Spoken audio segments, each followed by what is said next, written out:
Welcome to the World Chess Championship 2024 held in Singapore.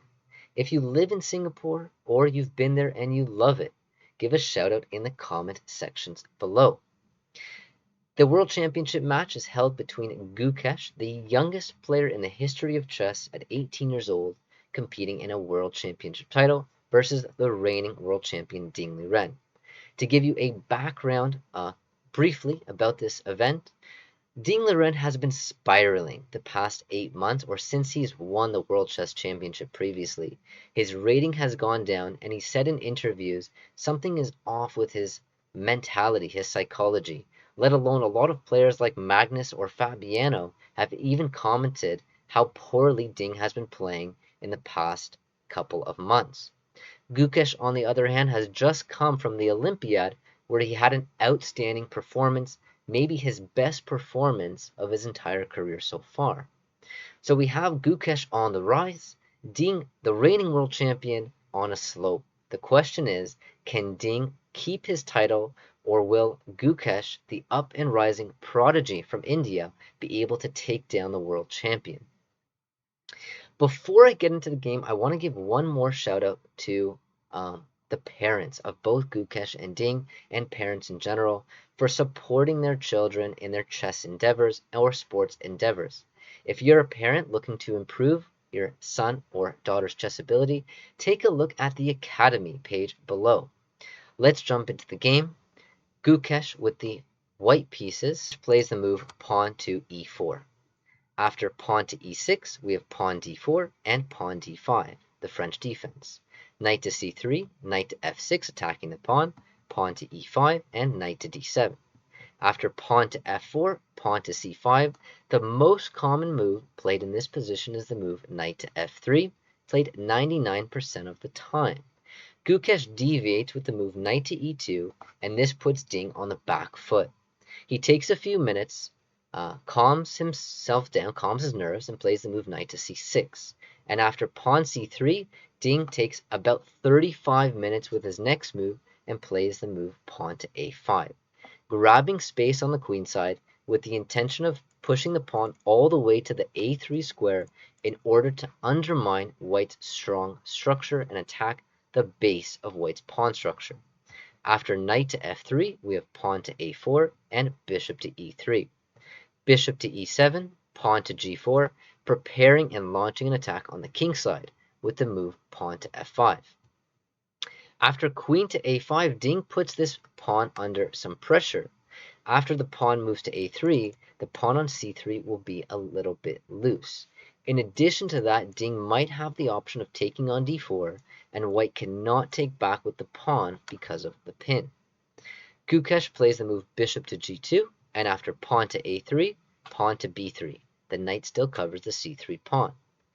Ding captures on d4, and White does not capture back. White plays the move pawn b4 first, attacking the queen, and only now captures back on d4, now that the black queen has been forced away.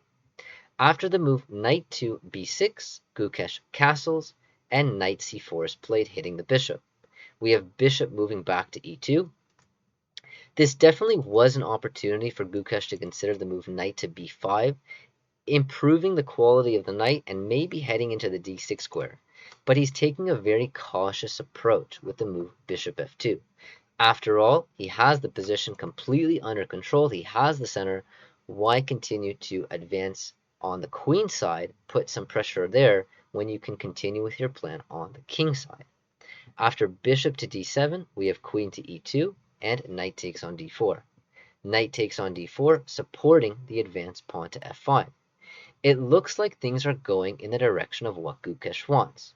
His king is castled, his king is safe, he has a space advantage, and he's ready to play the move pawn to f5, going ahead with his main pawn break. The c-file is blocked at the moment for black, as his pieces are on the c-file, but don't put pressure on the c-file at the moment. So things are looking quite good for Gukesh. But now Ding plays the move knight to b2, putting pressure on the c3 pawn. Gukesh plays queen to e3, and after rook to c8, we have rook to c1.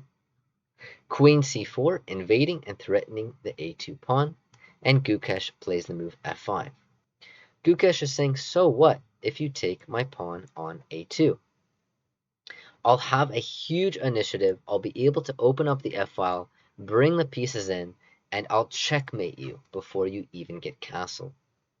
Ding does not take the pawn on a2, but decides to offer Gukesh a trade of queens. A question for you, would you trade queens in this position with the white pieces? In the game, Gukesh plays the move queen to e1, avoiding the trade of queens. Now, I think this is a good decision strategically. He defends the e3 square with the queen, but he does lose control over the g5 square. The best move according to the computer and a necessary move was the move queen to f4, avoiding the queen trade, keeping control over the g5 square, and putting pressure on the f-file. Gukesh takes a passive approach in this position, and it's going to cost him big time. After queen to e1, we have the move bishop to g5, attacking the rook, rook to c2, and rook to c4, threatening to eliminate the knight, which in turn removes the defense of the rook on c2. After pawn to h4, bishop to f4, Gukesh now takes the time to defend his rook with the move queen to b1, threatening rook takes on b2, at which point the queen is under attack. You'd have to trade queens, and if you trade queens, you would be down a full piece here, so that's unacceptable.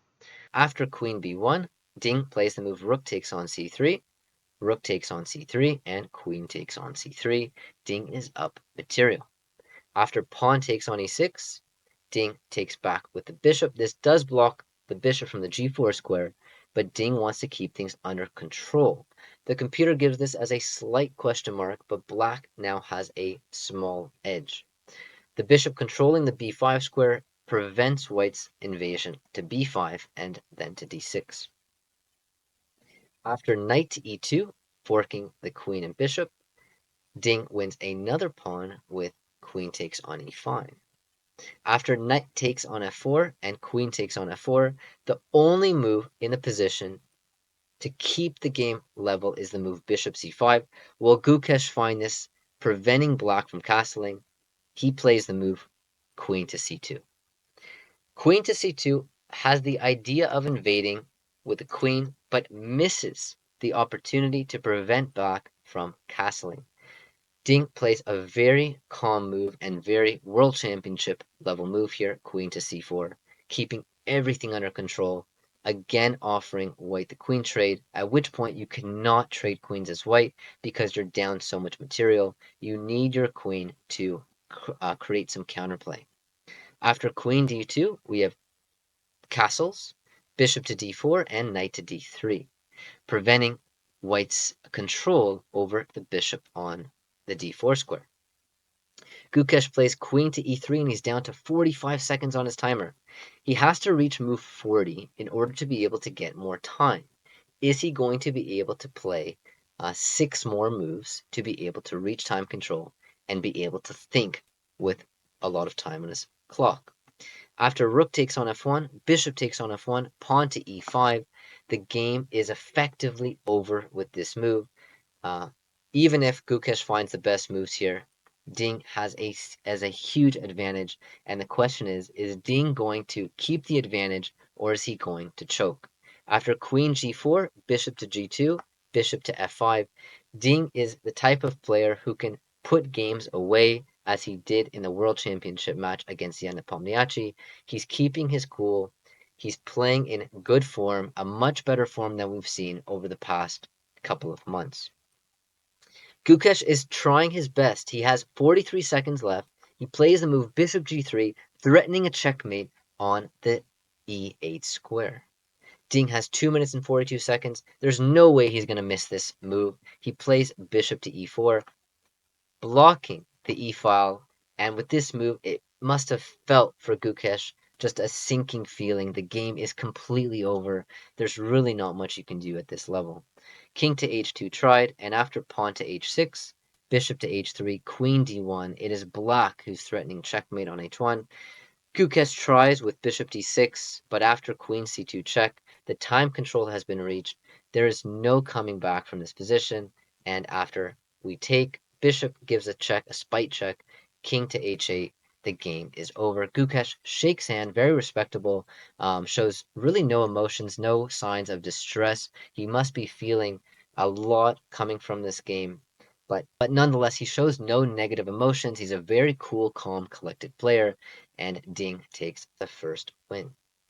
Who do you think is going to win the match? Ding Liren, the reigning world champion, winning the first game with the black pieces, or will Gukesh be able to pick up some steam and come back in the fight? Comment in the section below. Do you think Gukesh is going to come back and win? Or will Ding, the reigning world champion, keep his title?